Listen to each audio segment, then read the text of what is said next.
नाजरीन अस्सलाम वालेकुम। आप सब लोग जानते हैं कि TLP और हुकूमत पाकिस्तान में एक मुआहदा हो गया है। गो के इसमें कुछ लोग तनकीद कर रहे हैं, कुछ लोग इसको अप्रिशिएट कर रहे हैं। होना क्या चाहिए? देखें, होना तो ये चाहिए कि सब मुसलमान हैं। अब अगर अपने ही मुल्क के रास्ते बंद किए जाएं, अपने ही मुल्क को जलाया जाए, अपने अवाम के लिए उनकी गाड़ियां जलाई जाएं और दोनों तरफ मुसलमान हों, तो आप खुद ही अंदाजा करें कि इसमें किसका फायदा है।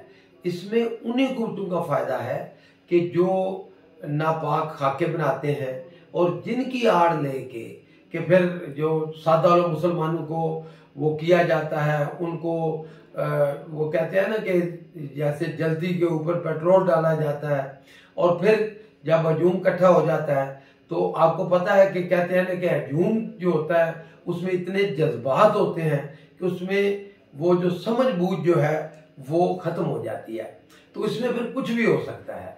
तो इस हवाले से हुकूमत ने बहुत ही अच्छा फैसला किया कि इस वक्त हालात को ठंडा किया। दूसरी तरफ मुझे तो ज़ाती हमदर्दी है, क्योंकि जो TLP वाले हैं, तरीके लबैक वाले हैं, लेकिन ये रास्ता जो है जो उन्होंने इख्तियार किया है कतई दुरुस्त नहीं है। होना ये चाहिए कि वो एहतजाज करें जिस तरह दूसरी पॉलिटिकल पार्टीज एहतजाज करती हैं।